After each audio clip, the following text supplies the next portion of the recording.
the Super Bowl, we have a marriage workshop. We'd love for you to come and join it. We have sign-ups outside out there, and the Maderi Counseling Center will be here. Kara Havens is going to be leading. Josh is going to be leading. And let's be honest, this is a day or two before the Super Bowl, so some of you couples probably should show up.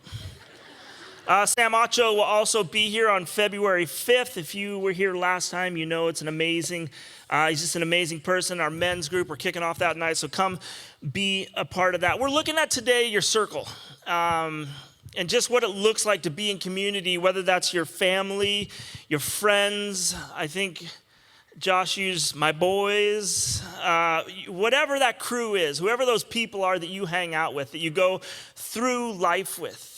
We have a tendency to kind of walk with people that think like us, look like us, act like us.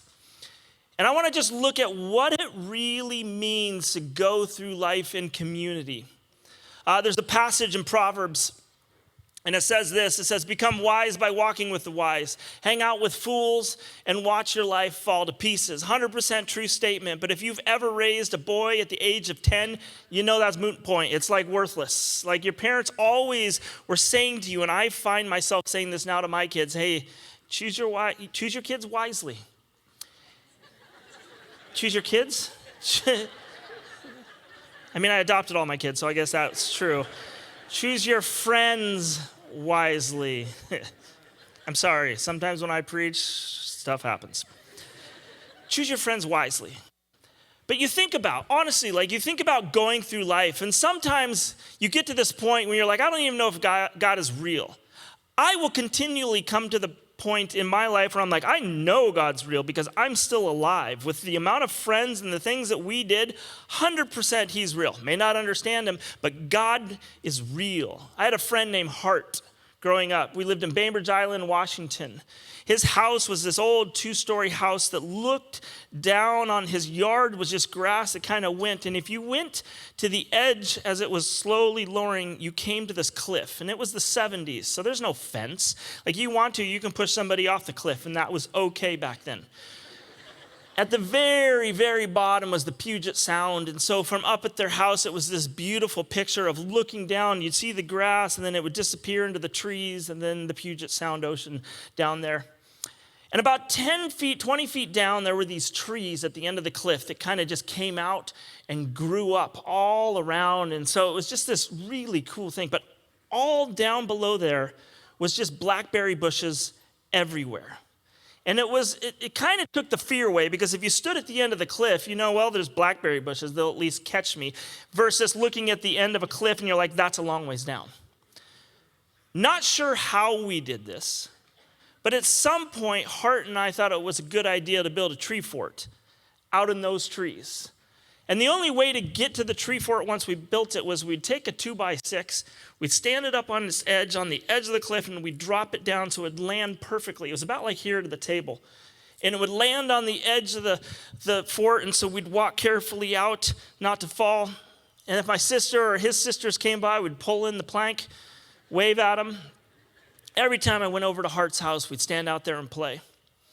One day I went over and I'm in his house. He says, you want to go down to the fort? I said, yes, of course. And so we jump off the front porch and we start running, and I notice the 2x6 is already there.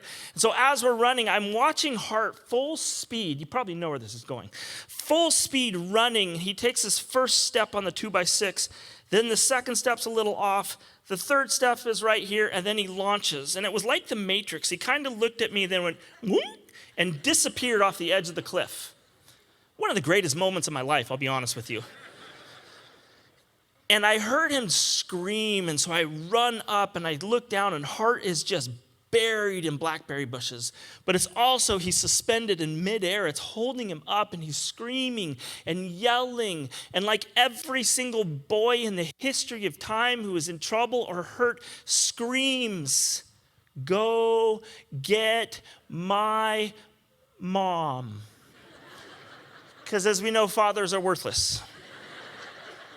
So I run up and I get his mom, and I said, Hart fell off the cliff. And I think maybe I shouldn't have worded it that way. And so she's running and just comes flying. And as mothers do, she's coming to the edge. Now, I don't know if this has happened, how it happened, but this is how I picture what happened.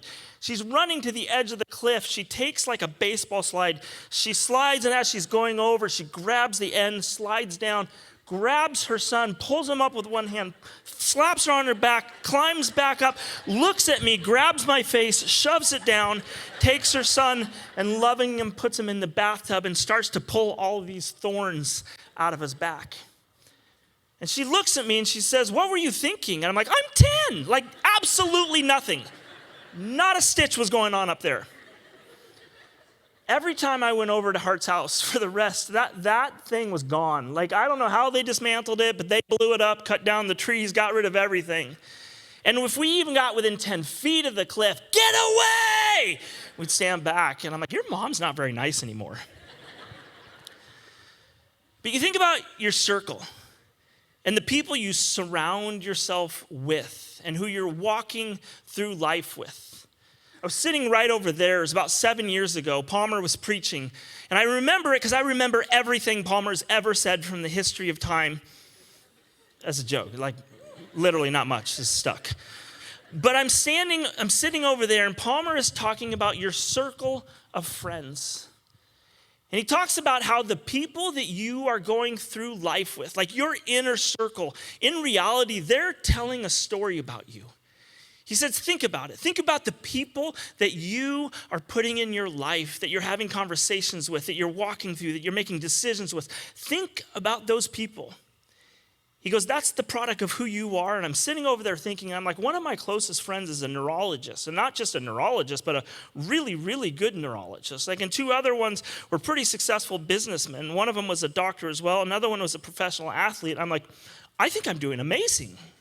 Like, I really think I'm winning at life. But see, here's what happened. My group, my circle, we used to sit up there every single week. And my favorite part of church was the 10 minutes before church and the 10 minutes after church, when we'd sit and we'd talk and we'd catch up and we'd talk about life. And I have a job on Sunday, so it's hard for me to be kind of everywhere. So we started sitting over in this section so I could jump up and down and still be with my crew. And that was like, it gave me so much joy. Now, COVID affected all of us differently. Some, no difference at all. Others will be talking about the rest of your life. I lived on 2 acres, and so I just stayed in the back 2 acres and built stuff. Like, it was phenomenal. But it wasn't until a couple weeks ago that I realized the impact that it actually did have on me. You see, with COVID, it's like the world was picked up, shaken, stirred a little bit, and then just dropped. And then it was like, okay, now figure it out. Good luck. Start over.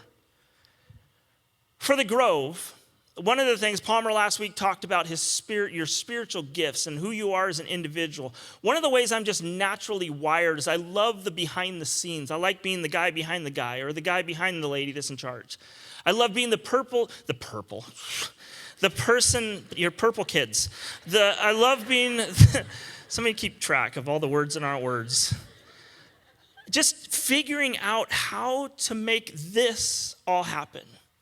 COVID hits. We have a week. How do we continue to do service? Some of you started coming after COVID because of what you were seeing online. We had never recorded our services. We never put anything online. That wasn't something we did. So we had a week to figure it out. So we took down this railing right here. We got rid of all these chairs. We put the band up there. We had camera 1 here, 2 here, and 3 there. We borrowed all the cameras. We didn't know whose they were. Well, somebody did. I stood over here with my headset talking to the production. Palmer generally sat over there someplace. So it's Palmer in the room, myself, 2 or 3 cameramen, and the band. And so as we're getting ready to start, I'd put my hand up and I'd count us down. The band would then start. We'd go to camera 1, camera 2. In the back room, they still do this today. They'll call camera 1, ready to go, camera 2, ready to go. And these guys had to learn how to do this. And so I would stand back there and stand here and kind of direct everything that was going on. When it was Palmer's time to come, camera 1 or 2 would kind of focus over here. I would then walk on with his podium while the shot is right here. Palmer would then walk up with the podium, stand behind it, switch to camera 2, go on camera 2 tight, and now the band can walk off stage. I'm telling you this for a reason here in a second. We then had to figure out how to get him off stage. So whenever Palmer would preach, at the end of that, you'd watch, he would stand up, he would kind of walk away a little bit from the podium. Camera 2 would then zoom in on Palmer until it was a tight shot. The cameraman would then raise his hand. That was a sign that the shot is only on Palmer. I can now walk over here, grab the podium, get it off, bring the band from both sides so they're not in the shot, and then go. Now, that became church for me for months. The details of it, the production of it, the mechanics, all of the ins and outs of what makes this happen. After that, my wife constantly will kind of elbow me or look at me and say, really? And I'll be like, why isn't this mic on? Why is that light off? Why don't they have this going? What happened to the camera guy? Why isn't he following? It's not that hard for the camera guy to follow the guy specifically. All he has to do is follow me. Look, see, he's still on me. It's not that difficult. You just simply have to do your job, and then church can happen. That guy's doing a good job.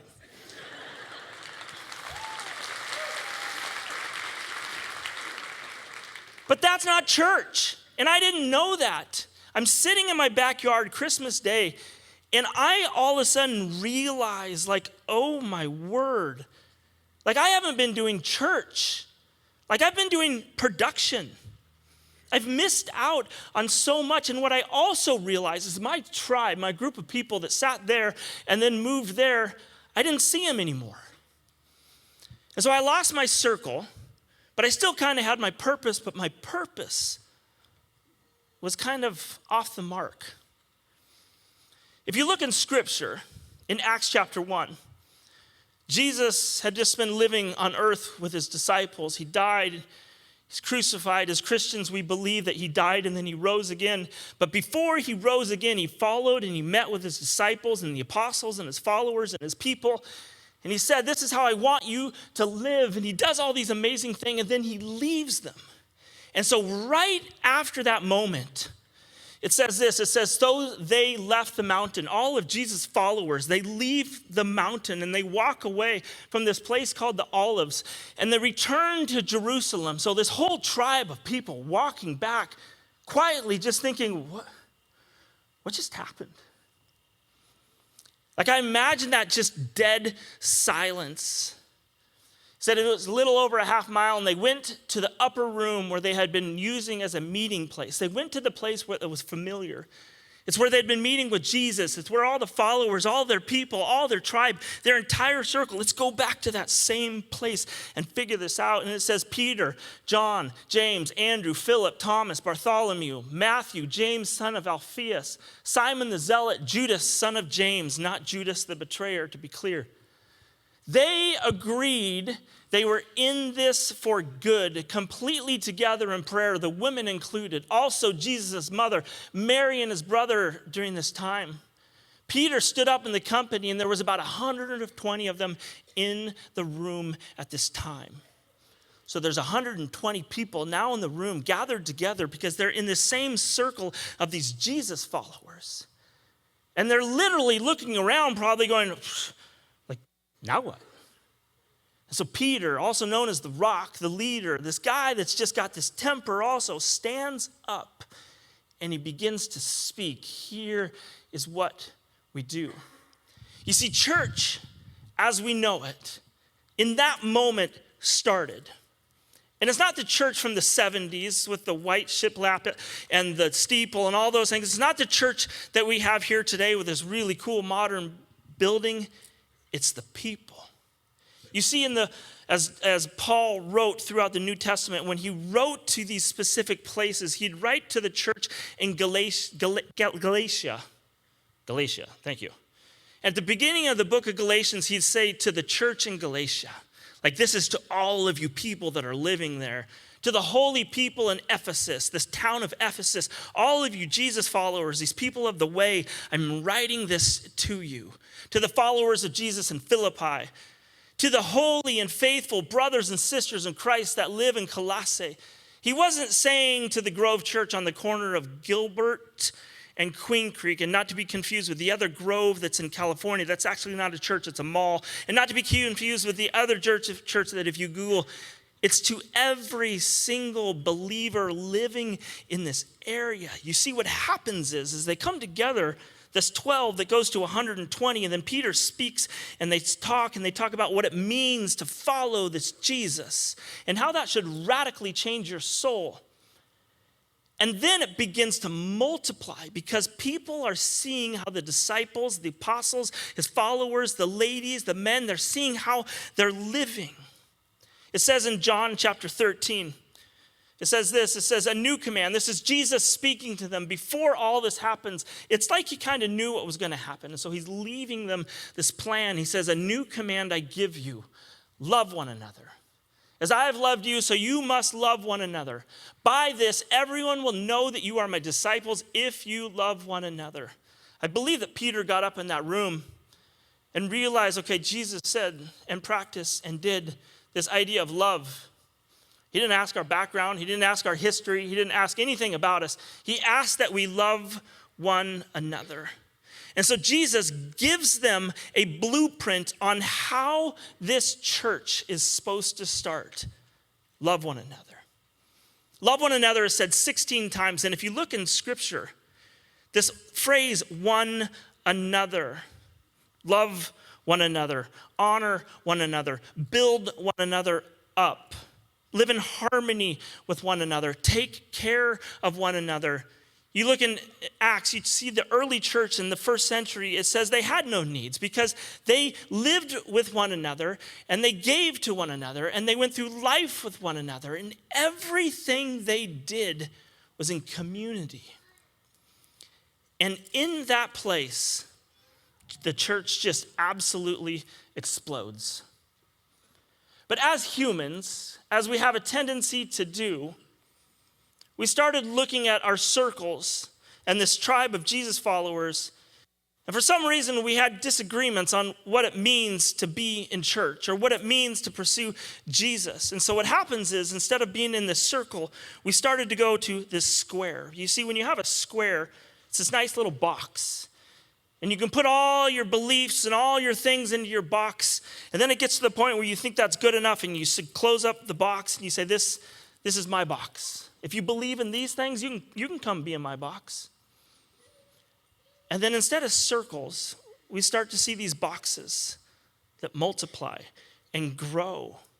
If you look at the history of the church, there's so much hurt and pain and suffering that was been caused by the church and the people in the church. And there's one side of the group even today that says, you know what, that was history. You need to let it go, ignore that. That's our box. And then on the other side, you have these people, no, we need to deal with this so it doesn't happen again. And they think they have a circle, and they think they have a circle. In reality, we both are sitting there in our squares.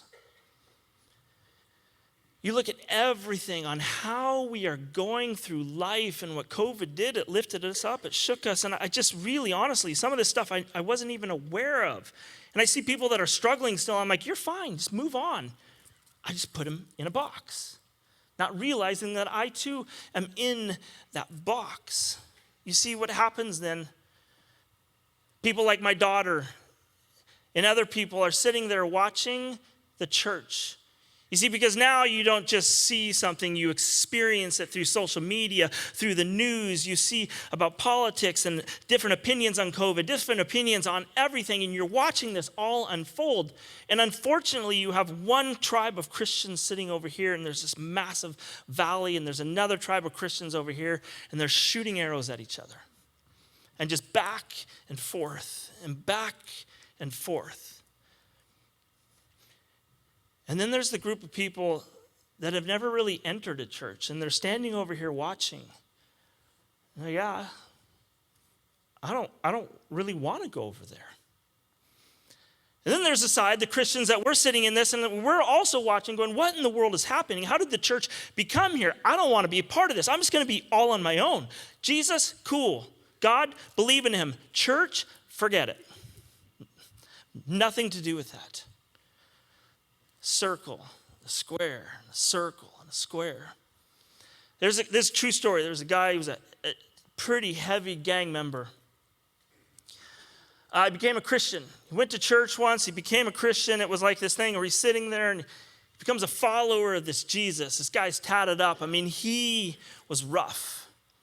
And he went from the back row guy covering himself with his hoodie to sitting in the front row, hands up. He's Mr. Jesus, and he's singing. And then they have baptism, so he went and got baptized, and it's the same thing. And then after a while, he stopped coming. And so one of his friends found him, and they said, hey, how come you're not coming to church anymore? He says, look, when I got jumped into the gang, I was 13 years old. He goes, my gang, they beat me. They beat me hard. At the end of it, I was bloody, and I was laying on the ground, and they picked me up, and they hugged me, and they said, we're family now. He goes, from that moment, they had my back more than anyone has ever had in my life. He goes, they would literally die for me. There wasn't a moment in my life where I wasn't protected or walking with my gang because they were my people. He goes, I honestly thought when I started following this Jesus guy and when I came to this church, I thought it would be the same experience. Because I didn't realize that church was 1 hour a week. I thought this was like life, everything. Maybe every now and then on a Wednesday, or maybe a couple hours a month. He goes, that's not what I signed up for. Francis Chan wrote a book called Letters to the Church. And he says, we live in a time when people go to a building on Sunday mornings, attend an hour-long service, and call themselves members of the church. Can you imagine if a gang member went to another gang member and said, hey, how come you weren't at gang Saturday night? He's like, bro, my kid had a soccer game. He's like, oh, that's cool, no worries. We'll be at gang next week. Sunday morning comes, hey, you skipped gang again. My wife wanted to watch TV. Bro, I can't help it. I hung out. It's no big deal. I'll get gang next week. That's not how it works. My buddy's here this morning. I'm not going to embarrass him, but he literally grew up in a gang. And it's like his first time in church. I didn't know if he's going to be here, so I figured I got to embarrass him. And I said, does this scare you? He goes, yeah, I feel like everyone's going to throw Bibles at me. Like something's going to happen. And I was thinking, and I said to him, it'd be like if I went out with you on a Friday night, I'd be scared I was going to get stabbed, but you're afraid that we're just going to huck a bunch of Bibles at you. We come from such different places and backgrounds and stories. And when you live in the beauty of Jesus changed us, the blueprint was simple. Love one another, build one another up, honor one another. It doesn't say, hey, their politics look like this, so put them in that box. Their social media posts, did you see that? Unfriend, delete. It's so easy to erase somebody from your circle in today's day and age. And as Christians, unfortunately, sometimes we're the voice that is loudest saying, stay away from those things. Stop having that opinion instead of, I just need you to know I love you. Like, you are so cool. I'm so grateful that you're here. Yeah, but you know what? You're not really focusing on all these important things that are in the box. Yeah, you know what? Neither did Jesus. He said, love one another. Yeah, but you know what? Sometimes he really called people out on the carpet. Yeah, you know what? He's Jesus. You're not. So look at who Jesus was. When he starts this like massive movement, he chooses 12 people and he walks up to every single one of them. Phenomenal marketing plan. Follow me. You too, follow. Now look at that. If you go back to that verse in Acts, it says this. You look at those names, Peter, John, James, Andrew, Philip, Thomas, Bartholomew, Matthew, James, son of Alphaeus, Simon the Zealot, Judas, son of James. You look at those names. Peter and Andrew were brothers and they were fishermen. If you were a fisherman in that day and age, that means you weren't very smart because you couldn't succeed in school. In our equivalent of 8th grade, go fish, go build houses, go do stuff. Because let's be honest, you're not making it. I 100% was that guy. But Peter, everyone knew that he also had an anger issue. So Jesus chooses a fisherman with severe anger issues. And because he's Jesus, I'm thinking he can see the future and knows that at some point Peter's going to pull out a sword and lop some dude's ear off. Come lead. James and Andrew, also fishermen, also brothers, but they were called the sons of thunder. That's not because they were powerful. It's because they were messed up mentally and got angry all the time and assumably yelled at people. Come follow me. You're going to help me change the world. Philip and Bartholomew, we don't know much about them. They were friends. That's all we know. They were the quiet ones in the group.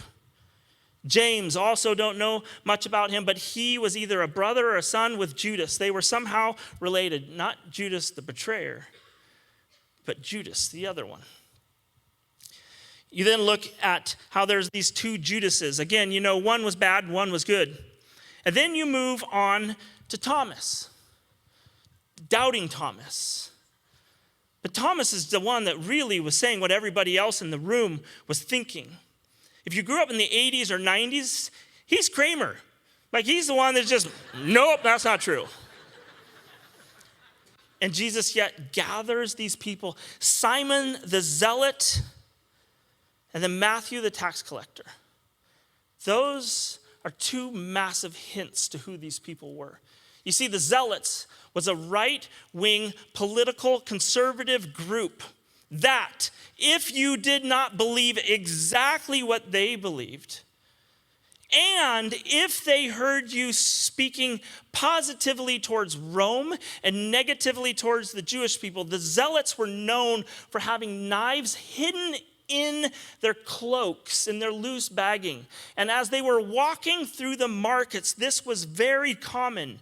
They would be listening. And if someone was saying things that they completely disagreed with and was siding with Rome, they would pull the dagger out of their cloak, stab them publicly, and then walk away.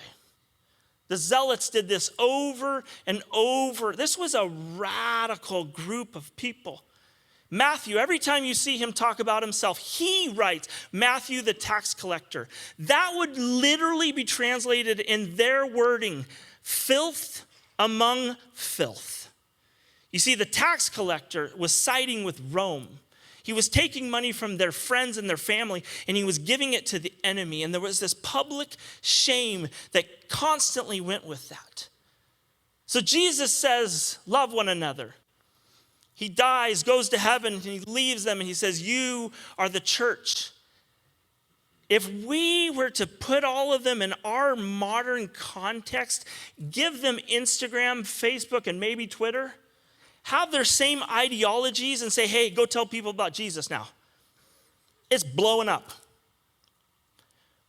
But there was something about how Jesus walked with them. The differences didn't matter because the love was so strong. You see, instead of looking across the aisle and seeing the square and the box that they were in, they were seeing this circle of hope and love, and they were seeing the beauty of how passionate that person was at life. You were seeing how much hope the person had. You were seeing how far the person came. Oftentimes, the people that love Jesus the most are the people that ran the longest distance to get there. In John chapter 15, Jesus speaks to him again, and he says this, and this is the foundation I think that he laid for them, and I think this is what they held on to when they were sitting in that upper room. He says, this is my command, love one another. The way I loved you, this is the very best way to love. Put your life on the line for your friends. You are my friends when you do the things I command you. I've named you friends because I let you in on everything I heard from the Father. Now you could stop right there. Go back to the guy that was in the gang and the people that grew up with the gangs, and that right there fits in perfectly. Absolutely. I got no problem with that. Jesus then says, you didn't choose me. Think about this. Jesus is saying to them, you didn't choose me. Remember, I chose you and put you in the world to bear fruit that won't spoil. As fruit bearers, whatever you ask the Father in relation to me, he gives you. But remember the root command. Love one another. You see, when you bring that, when you let it float to the surface, I don't care as much about your political opinions. I could care less about the stuff you put in your box. I don't care about the bad parts of your story. I don't care what color you are, what background you are, what country you grew up in. I don't care how you speak. I don't care about your language. The only thing I care about is the fact that I love you. You see, we go from these boxes, and yet we're constantly trying to live in this place where these circles are. For me, I have this picture of a triangle. I think in shapes and pictures and drawings. And so I think of this idea of a triangle, and in reality, all those things that I'm fighting to keep away or I'm putting in our box are because I'm afraid of what will happen if I allow that into my life. But in reality, what I have to do is I have to understand the power of loving one another. And that is over fear every day of the week.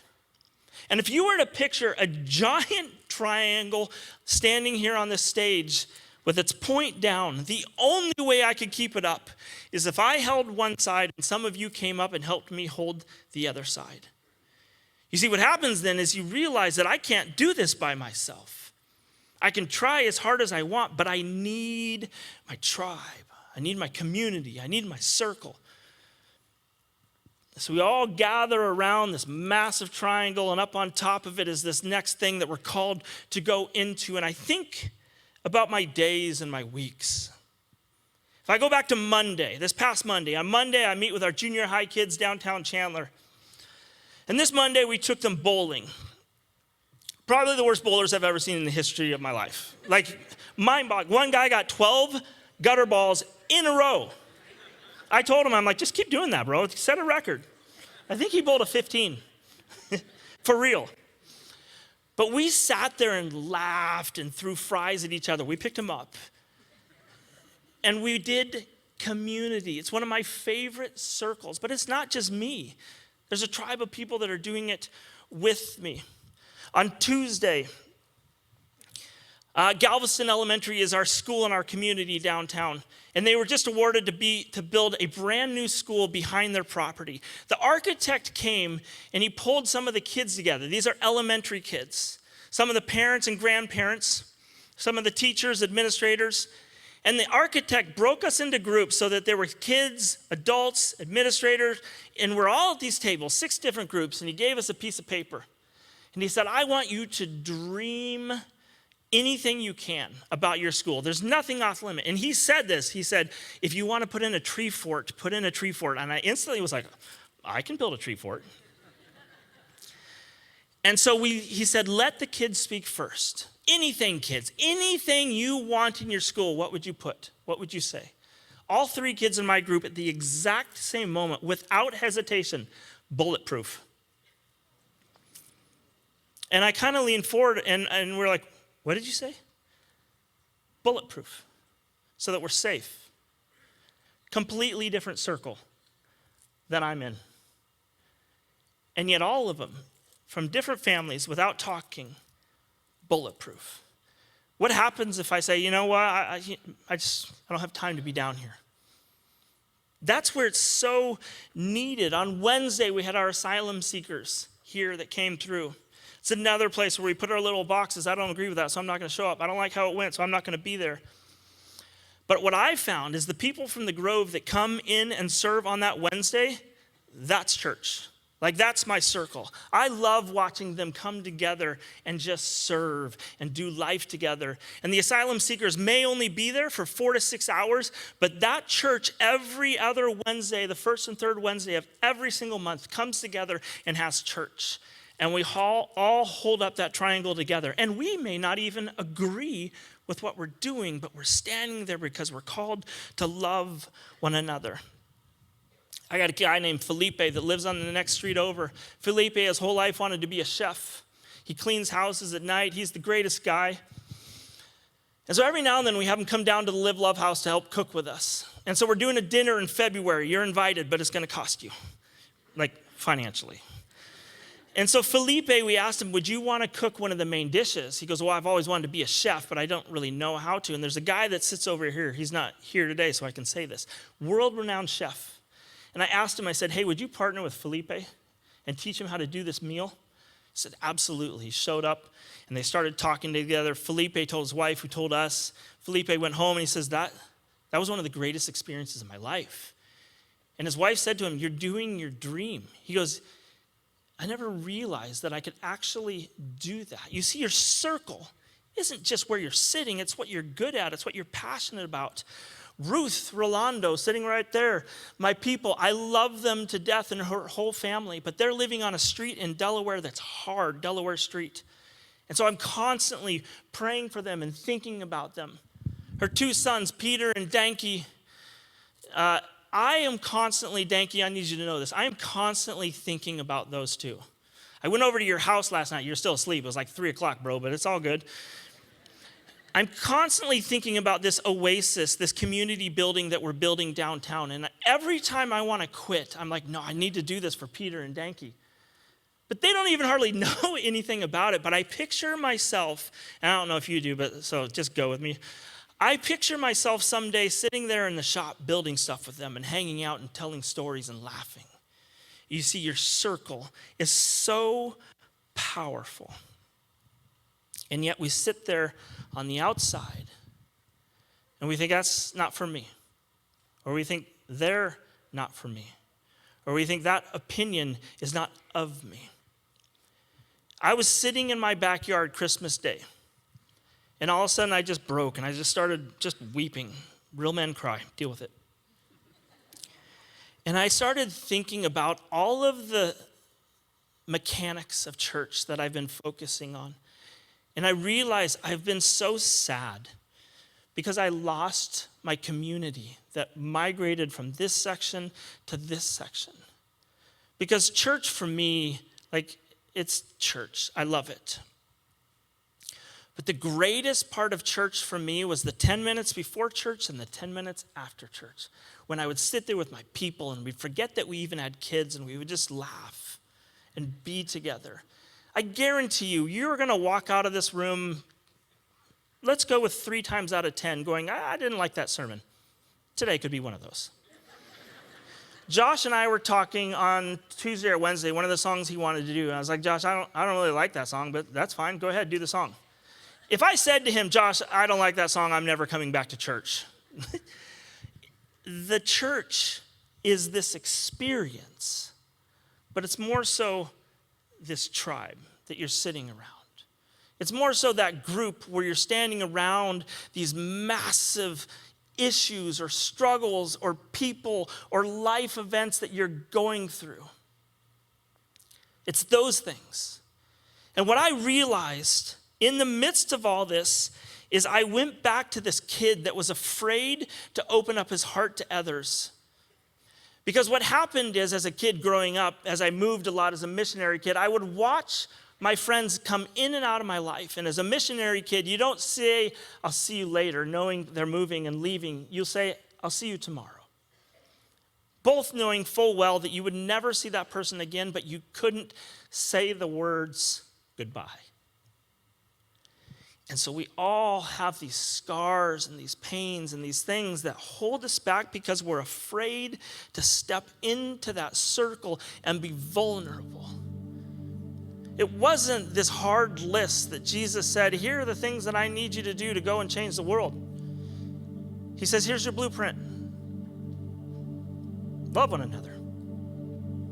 Full stop. I think about Hart, my friend Hart. There hasn't been a friend that I've been close to in my life that I probably didn't first start in church. I grew up in church. I've been here my whole life. I have a lot of friends that never go to church. I like hanging out with them more sometimes, I'll be honest with you. But all of my deep friendships come from this place of gathering together as a church. Even when I go back to a kid, my friends were in together on Sundays and Wednesdays for that 1 hour. But then as kids, we figured out how to do life together. I saw Hart, I moved to Thailand, said goodbye to Hart. I came back about 3 years later, and I didn't even know Hart was in the room with me. He was an 8th grader, he'd been lost in drugs. He'd kind of lost his way. His dad was abusive, his parents got divorced. And all of a sudden, this guy is kind of looking at me smiling, and I said to my mom, I literally said, who is that guy? She goes, that's your best friend, Hart. And I went over and I talked to him, and it was like so hard. Because here was this kid that I just was my friend, was gone. I'm 30 years old, fast forward. This guy knocks on my door. I open the door, Melinda's standing there with me, and I'm looking and I'm like, I don't know who this person is. He goes, hey, it's me, it's Hart. I'm like, what? And there was a guy standing in front of me that you could tell for the last 20 years his mind had been tormented and broken and beaten down. And he says, yeah, I've just been struggling. He goes on all his crazy rants. And I realize, I'm like, this guy's lost. And he goes, I don't know why, but I want to go spend a couple nights with your parents. Could you tell me where they live? And I was kind of glad. I was like, oh, yeah, here, go 30 miles south. Called my parents, hey, Hart's coming over. I haven't seen him in 20 years. He doesn't look good. About a year later, Hart killed himself. And I go back to that moment. And I think about what brought him back to my house. And I have to think, because as his circle as a kid, that was the place that brought him joy. You could hate the living daylights out of church, but I guarantee you when your kids are here and they're connecting with each other, it changes their life. You may walk away and go, his voice sounds really funny and he used words that aren't really words. But I want you to know that I love you and I care for you. I don't agree with a lot of your stuff, and you probably don't agree with a lot of my stuff, but we're called to love one another. But what I've realized most beyond anything is I'm standing there in my backyard, I realized, and this is where it all came to, I have to stop being afraid. I'm afraid to invite my friends that have been gone from COVID because I'm afraid they left the church. I'm afraid to call them because what if they don't want to be here anymore? I'm afraid to call them because whatever. And I think of these excuses and I get lost. And I had seen what happens is the reason we stay in our squares, and I was doing this, is because I'm afraid to be vulnerable. And if you're going to live in community and it's going to look like a circle, 100% guaranteed you will be hurt. You will be broken. But I want you to say the beauty in that circle and that picture is that God calls us to not be afraid. To not be afraid and to love one another. And that's it.